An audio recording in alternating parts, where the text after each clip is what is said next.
Before sunrise, the Gran Chaco appears to be holding its breath.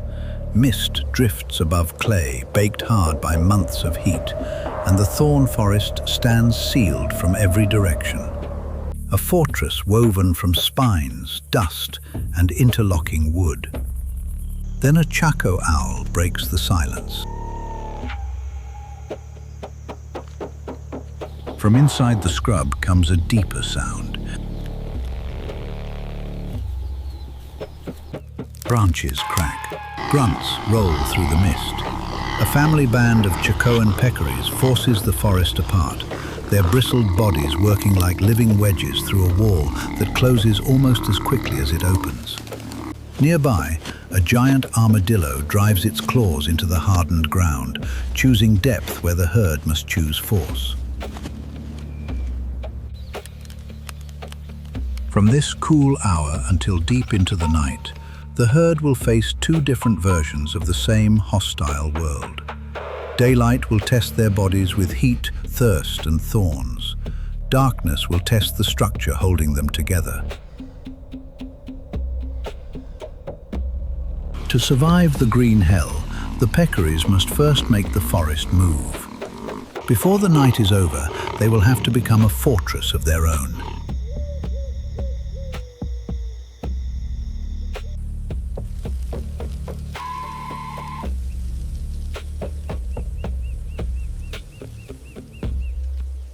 Chapter 1. The Wall Awakens.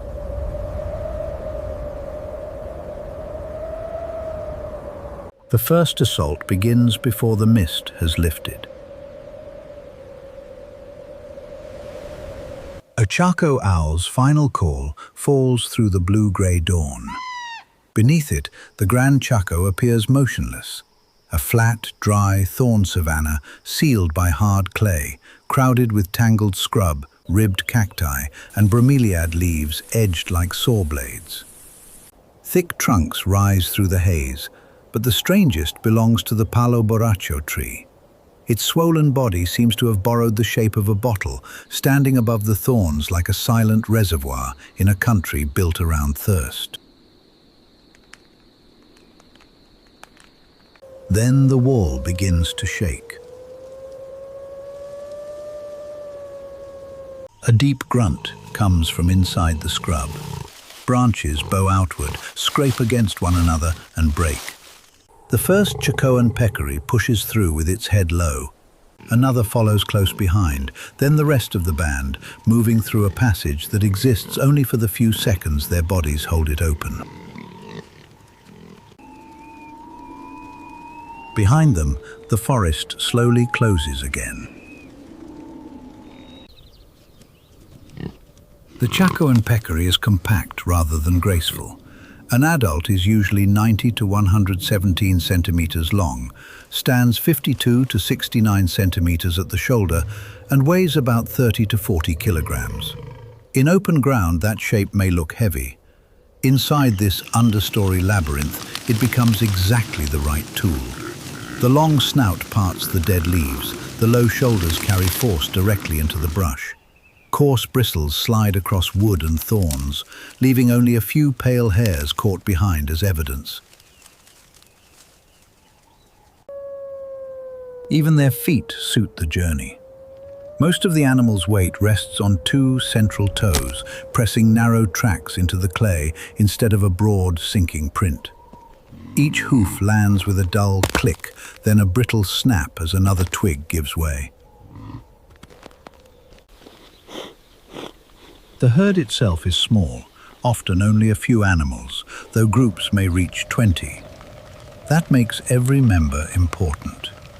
In the tangle, sight can fail quickly, so low grunts help the group stay together, one animal answering another. Scent does the rest. A strong-smelling gland near the rump helps them mark both the trail and one another, creating an invisible thread through vegetation that repeatedly tries to pull them apart. The forest answers their passage at every scale. Morning moisture trembles on a thorn before falling into a fresh hoof print. Leafcutter ants divide around its edge. A ground beetle crosses the cooler clay uncovered by a rooting snout. Dust shaken loose from the canopy settles over a spider's web long after the herd has passed beneath it. The peccaries are not simply moving through the landscape. For a few moments, they make the landscape move with them. That talent for vanishing once hid the species from science itself. Chacoan Peccary was first known from old bones and treated as an animal from the past. In 1975, scientists formally announced that it was still alive in Paraguay. Local people had known about it before science accepted it. The green hell had simply kept the animal behind its wall. As daylight spreads across the clay, the night begins to surrender its last positions. Azara's night monkeys climb toward a hollow inside the swollen trunk of a palo borracho tree, their large eyes disappearing into darkness as the canopy brightens.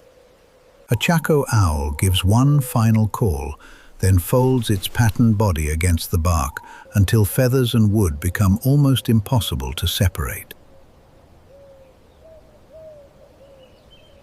Below, the red tegu remains close to the roots. Its movements are still slow. Unlike the warm-bodied mammals around it, the lizard must wait for the ground to lend it enough heat before its muscles can fully respond. The first loud voice of the day comes from the open clay. Two black-legged seriamas cross the flat pan on long legs, raising their heads to release sharp, carrying calls. The sound moves farther than any animal can see through the scrub, announcing that the quiet world of dawn has ended. Above them, a crowned solitary eagle holds its position on the dead crown of a hardwood tree. It does not need to enter the maze below. From the highest available perch, the bird can watch the shifting vegetation and the narrow openings between thorn patches. Farther ahead, a South American tapir tests the damp air with its short, flexible snout.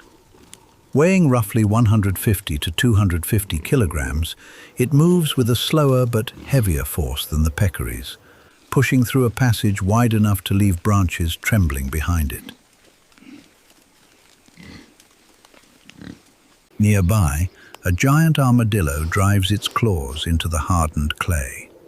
The peccaries answer the thorn wall by moving forward. The armadillo answers the same landscape by beginning to disappear beneath it. But the cool morning has also brought the hunters into motion. A jaguar moves along a faint game trail, placing each broad paw between dry twigs. In the transition between scrub and grass, an ocelot slips beneath low branches, its body narrow enough to follow paths unavailable to the larger cat. Beyond the thorn line, a puma freezes mid-step and listens to the growing morning chorus. None of them closes in. The air is still cool. The light is increasing, and the Chacoan peccaries remain packed closely enough to deny an easy target. But the mist is thinning. The clay is beginning to warm, the shadows are drawing inward, and ahead of the herd, the wall grows thicker. From this moment on, every meter will have a price.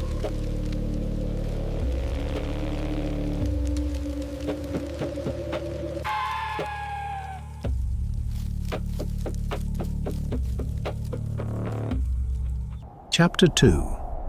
Every meter has a price.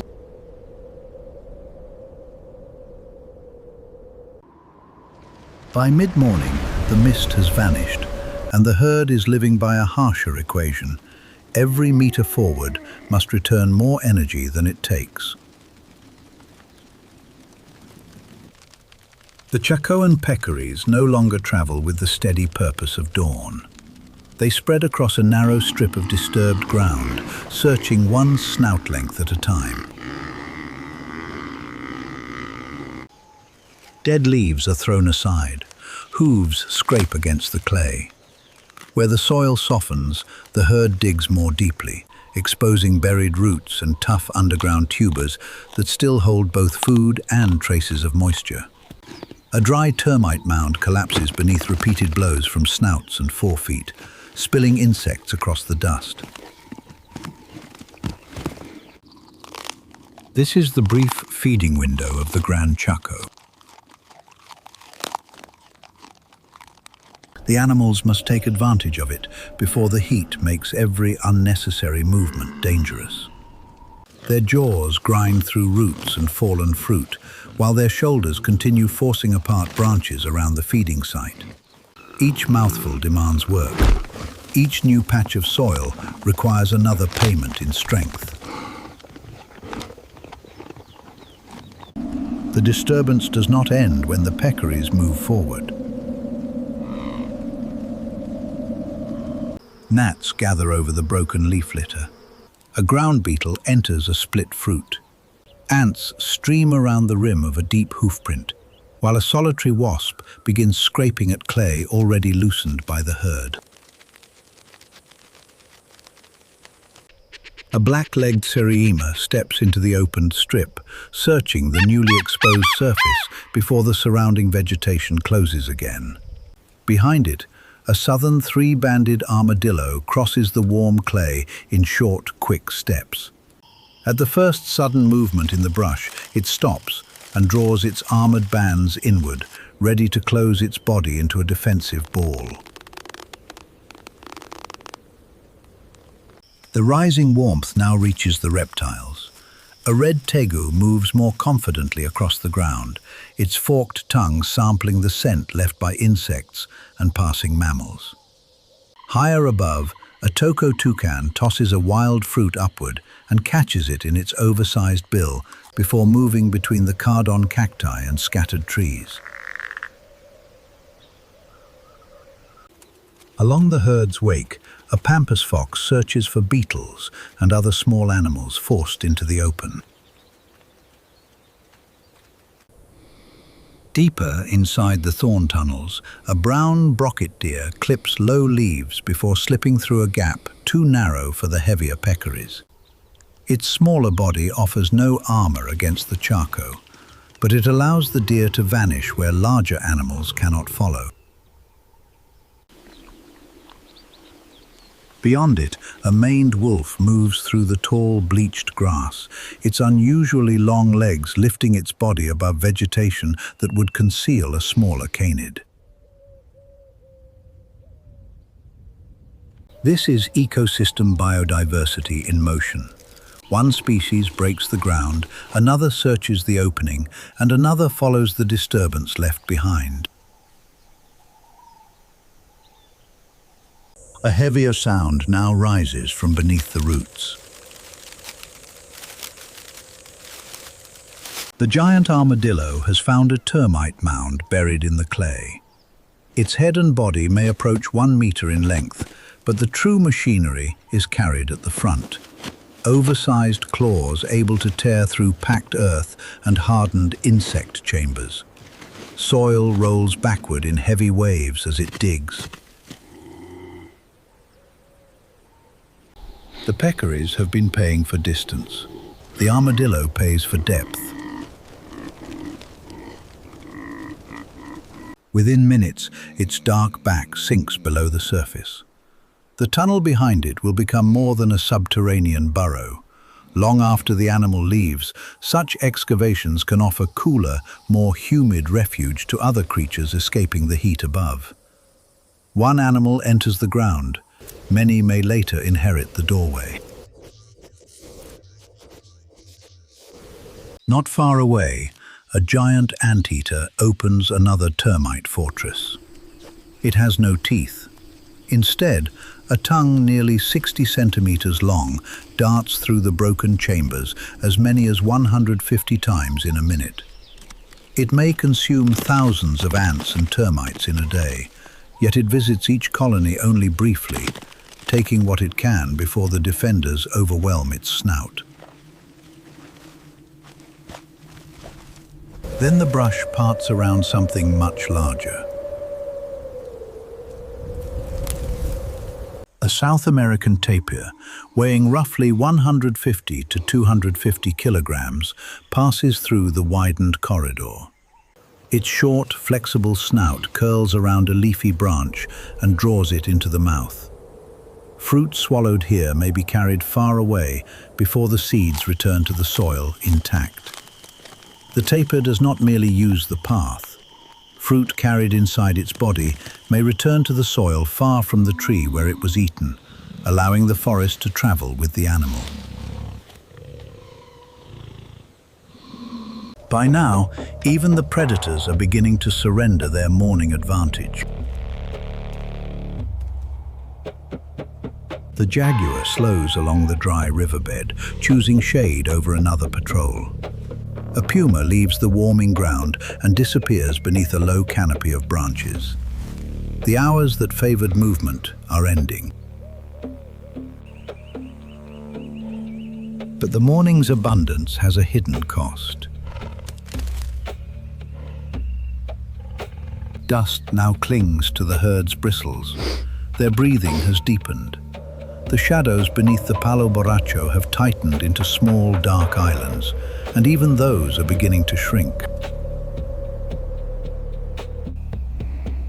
One peccary lifts its head from the clay. Its mouth remains open. The muscles that carried the herd through the wall are still working, but soon every movement will create more heat than the body can safely lose.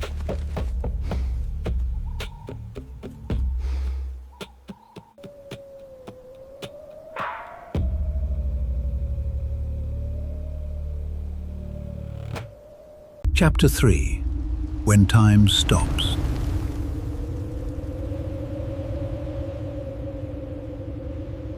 By 11:30, the Gran Chaco has spent the last of its morning energy. The brittle percussion of snapping branches disappears first. Hooves no longer strike the clay. The giant armadillo's digging has fallen silent, and the low grunts that kept the peccary herd connected now fade into the thorn scrub. What remains is not peace, but a silence imposed by heat. Beyond the sheltering vegetation, an exposed clay flat lies beneath a pale, overcast sky. The light falls evenly across it, erasing almost every shadow and flattening the ground into a colorless sheet. Dust hangs close to the surface, yet there is not enough wind to carry it away. Nothing crosses the open space. For several long moments, the Gran Chaco appears completely empty. The Chacoan peccaries have not disappeared. They have folded themselves into the smallest pockets of shade they can find. Beneath the lowest roof of thorns, the herd has collapsed into broad dust bowls pressed into the clay. The animals lie so closely together that separate bodies become difficult to distinguish. Coarse backs overlap, heads rest beside flanks. Fine grey dust coats their bristles and settles into every crease around the eyes and snout. They are not comfortable, and they are not deeply asleep. Their mouths hang open. Rib cages rise and fall in a slow, heavy rhythm. The sound of many animals panting has replaced the cracking branches and grunts of the morning. Movement has been reduced to breathing. At dawn, the strength of the herd allowed it to change the landscape. Now that same strength threatens to create more heat than the body can safely release. The Chacoan Peccary is endothermic, producing heat inside its own body. Every muscle used to break branches, dig through soil, or walk across the clay adds more warmth to a system already surrounded by hot air and heated ground. The compact frame that worked like a battering ram through the morning scrub can no longer be driven without cost. This is thermoregulation reduced to a brutal choice. The herd must stop before its own strength begins working against it. A soft grunt passes from one animal to another, quieter than the calls of the morning, yet enough to confirm that the herd is still intact.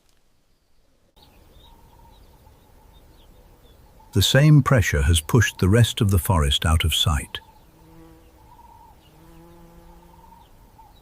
The giant armadillo has withdrawn farther into its subterranean burrow, where layers of soil slow the rise in temperature and hold more moisture than the exposed surface. Under a bromeliad, a southern three-banded armadillo has drawn its armored body inward, using both shade and its shell-like posture to protect the softer skin beneath. A South American tapir lies in a low depression, its heavy body pressed against clay that still retains a trace of coolness. Elsewhere, the Chacoan mara has vanished into a burrow, while a pampas fox rests inside a shallow hollow with its ears lowered and its muzzle close to the ground. Even the hunters accept the pause. A puma stretches beneath a dense knot of branches, conserving the energy that a midday chase would waste. The jaguar remains near the passage opened by the herd, but it too has stopped, its rosettes broken into fragments by the shade. Predator and prey are separated by distance and thorns, yet both are held in place by the same invisible force. The reptiles follow another strategy. A red tegu and a boa constrictor are ectothermic, drawing much of their body heat from the surrounding environment. But when the clay and air become too hot, that borrowed warmth can also become dangerous. The tegu retreats beneath exposed roots, while the boa slips into a narrow crack where the soil shields it from the surface heat. From the wide view, the ecosystem seems to have shut down. At ground level, it has only become smaller. Leafcutter ants continue their procession along the shaded side of a root. A beetle pushes loosened clay behind itself as it digs deeper. A scorpion backs into the folded center of a bromeliad, while a horned frog disappears beneath the soil until only a slight disturbance remains. Inside the bromeliad's cup, a final bead of trapped water contracts beneath the heat. For nearly 3 hours, survival belongs to whatever can move least, hide deepest, or become small enough to escape notice. Then the silence begins to loosen. A narrow ribbon of dust moves across the clay. It travels only a short distance before settling again, but after hours without motion, even that small shift feels like the landscape has taken its first breath. The afternoon wind has arrived. At the edge of the dust bowl, one Chacoan peccary opens its eyes. Its ears lift. A second animal raises its snout and tests the moving air. Elsewhere, the same change is being felt. Beneath a knot of shade, The jaguar lifts its head from the clay. The puma draws its legs back beneath its body.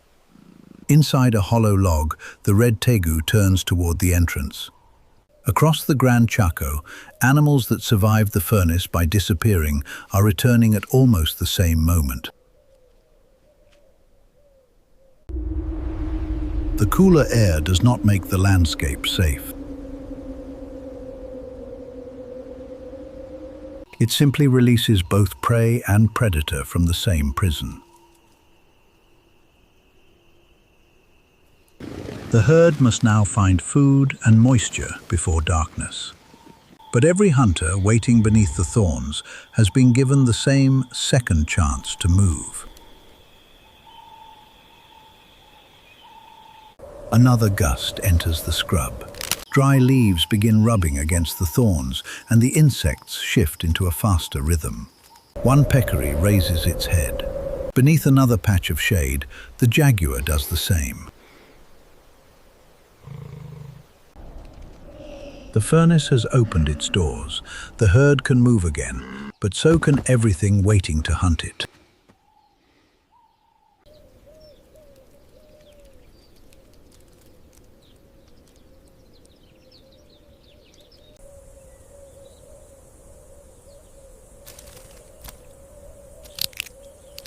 Chapter 4. Darkness comes faster.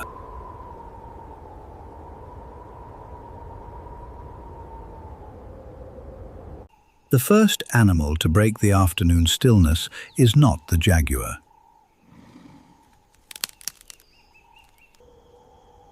It is the herd.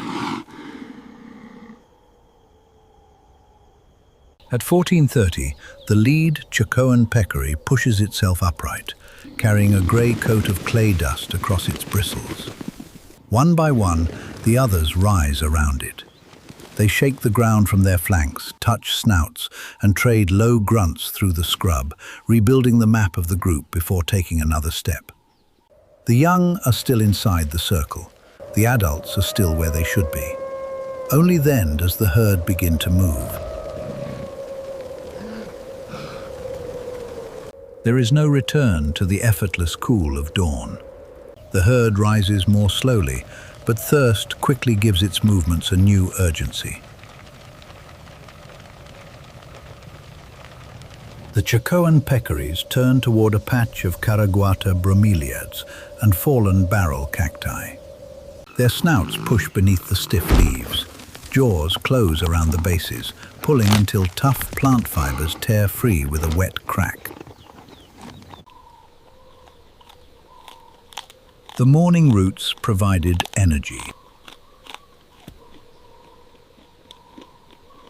Now the plants must provide water.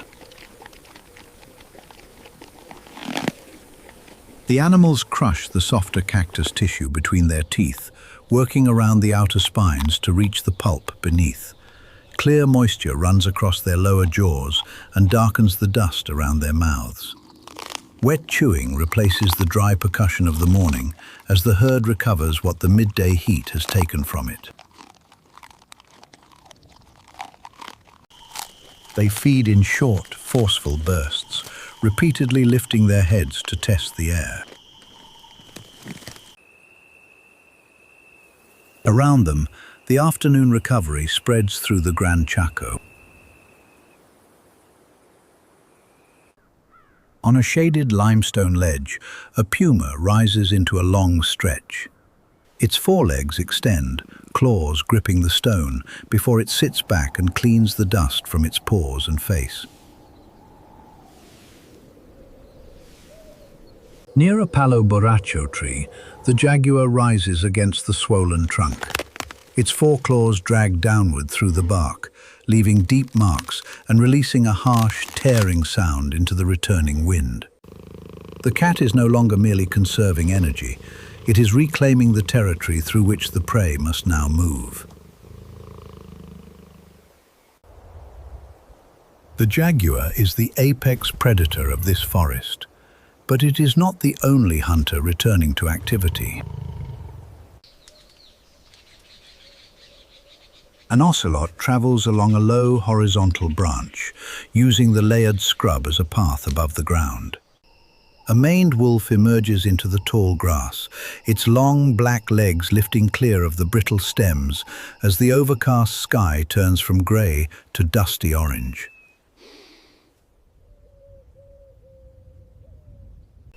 Above them, a crowned solitary eagle drops from its perch before catching the final rising air of the afternoon. It circles once over the canopy, scanning the last bright openings before the thermals disappear. The prey community feels the same change. A small line of collared peccaries moves quickly along a game trail, bodies close together and heads repeatedly turning toward the vegetation. The Chacoan herd responds in the same way. Feeding becomes faster. Pauses become longer. Every sound now carries the possibility of a hunter returning from the heat.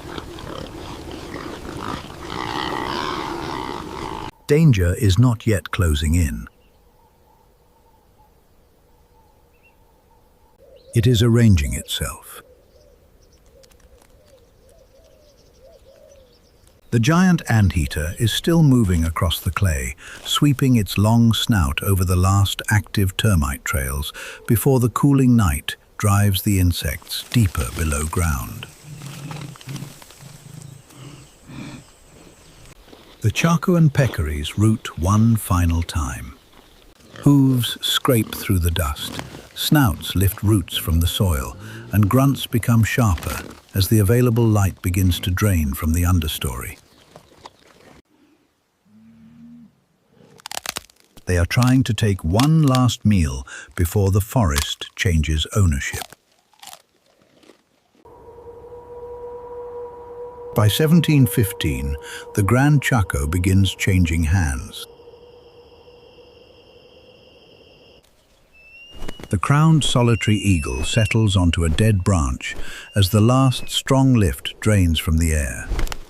Inside a hollow trunk, an Azara's night monkey opens its eyes and listens before climbing toward the entrance. A Chaco owl loosens its feathers against the bark. Beneath exposed roots, a boa constrictor begins to shift from its daytime shelter, while the ocelot descends closer to the forest floor. These nocturnal specialists do not enter the night all at once. They appear in layers, filling the spaces abandoned by the day.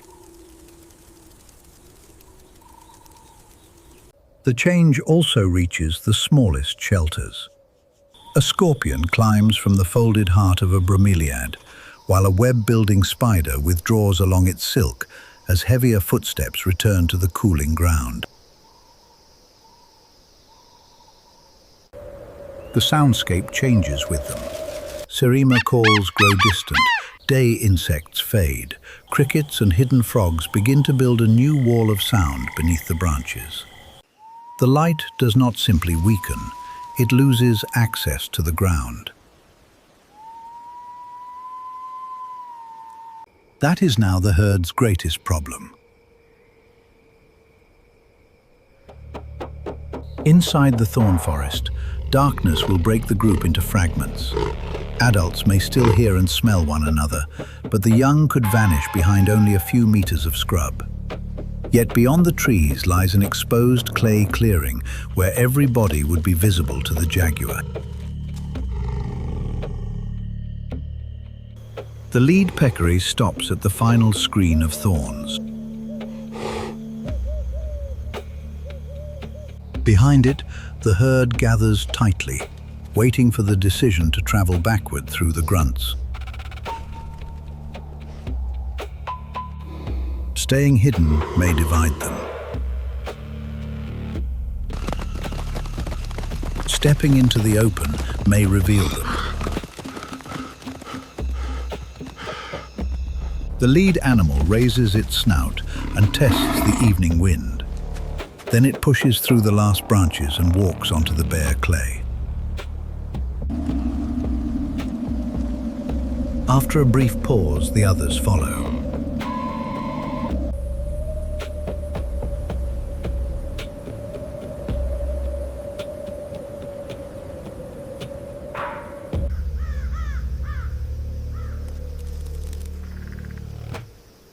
Chapter 5. Nowhere left to hide.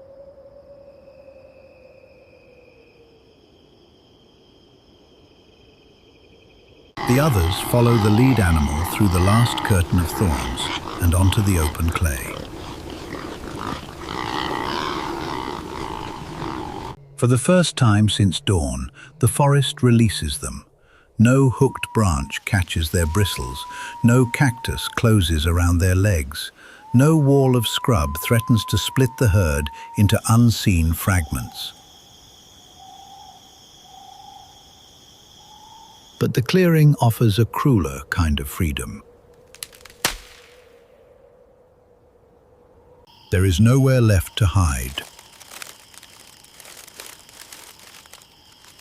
The final orange light drains from the western sky, leaving blue shadows beneath the trees.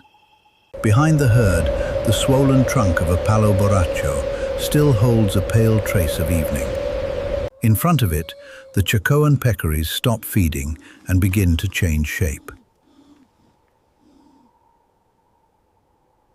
The youngest are pushed toward the center. Slower animals are drawn closer. Adults turn outward until the loose line that crossed the Gran Chaco becomes a tight, defensive circle. Low contact calls sharpen into warning grunts, and tusks strike together along the outer edge, sending hard clacks across the clearing. At 1900, one adult steps beyond the ring. It does not charge the darkness. It simply plants its feet and faces it. Bristles rise along its back. Dust coils around its legs. Against the pale palo borracho, the peccary becomes the dark front of a living fortress. All day, survival demanded movement. The herd forced its way through thorns, opened hard ground in search of food, endured the furnace of midday, and tore moisture from cactus and bromeliad before the light disappeared. Now the rule has reversed. The first animal to run will become the first animal alone. By 1915, the jaguar begins to circle. It remains beyond the clearing, moving through the black spaces between thorn trunks. The herd never sees the whole cat. It receives only fragments, a breath carried across the clay, a change in scent, the faint brush of vegetation where nothing appears to move. The defensive circle turns toward each signal. Ears swing outward, hooves scrape the ground. Adults press more tightly around the young.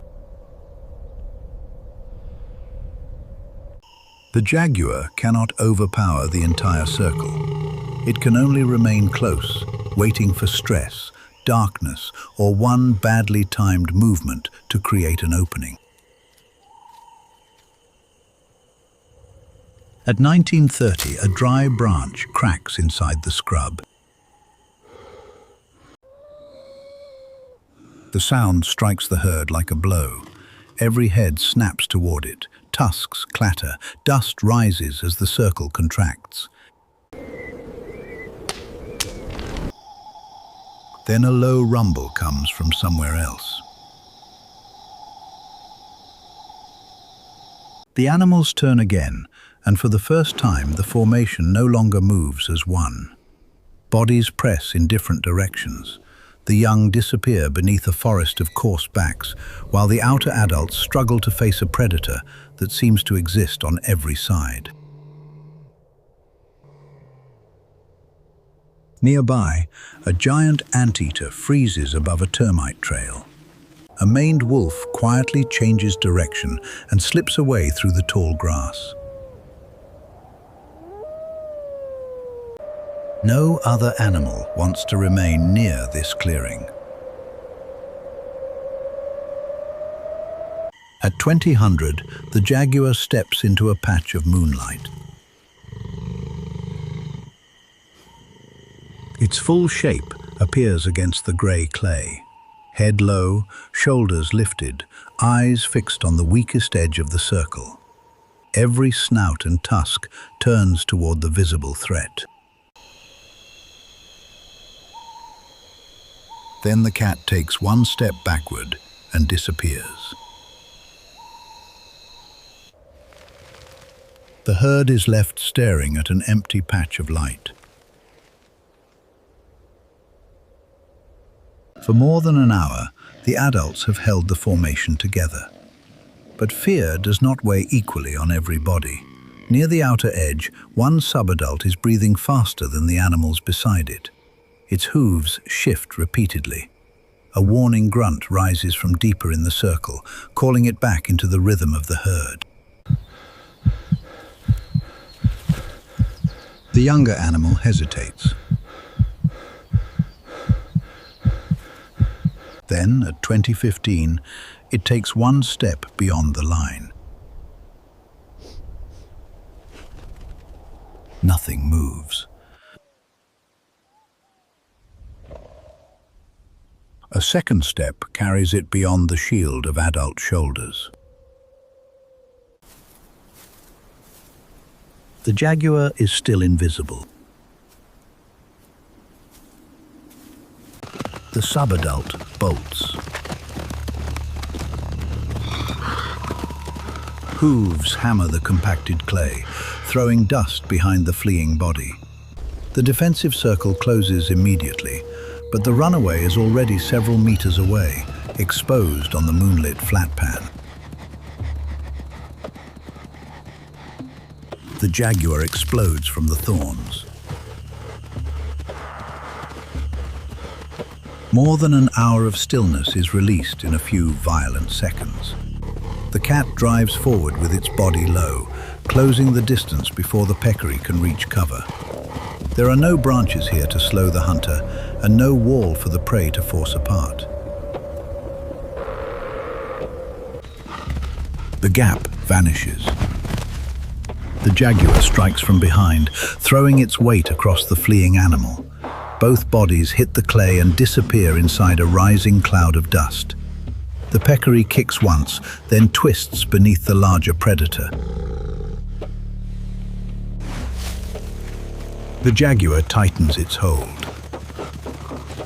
The movement stops. Back at the clearing, the herd does not scatter. The adults remain facing outward. The young press deeper into the center, but one space in the circle is now open, and for several moments, nothing fills it. By 2100, the jaguar stands beside the carcass, breathing heavily after the chase. At the far edge of the scrub, a pampas fox waits in silence, too cautious to approach while the larger predator remains. Then the surviving peccaries begin to move. Not toward the fallen animal, toward one another. An adult steps into the empty place. Another closes beside it. Shoulder meets shoulder until the broken edge disappears and the young are hidden once more. The fortress is smaller now, but it still stands. At 2130, the jaguar grips its prey and drags it across a raised route. With a final pull, both bodies vanish into the thorn forest. The lead peccary answers with one last clack of its tusks, then the clearing falls silent. Cold moonlight settles over the clay where the chase began. The heat that ruled the day has gone, replaced by wind passing softly through dead thorns. As the dust sinks, tiny nocturnal gnats return to the moonlight above the flat pan. At their scale, the disturbance is already becoming part of the night. The jaguar has taken one life. It has not broken the herd. In the Gran Chaco, survival does not always mean leaving the night untouched.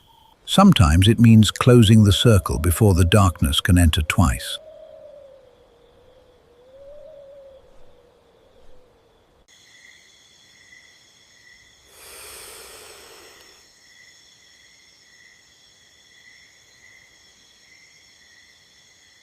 The peccary has survived the furnace of the Gran Chaco. But while this landscape demands heavy armor against the heat and thorns, other biomes require an entirely different mastery of extremes.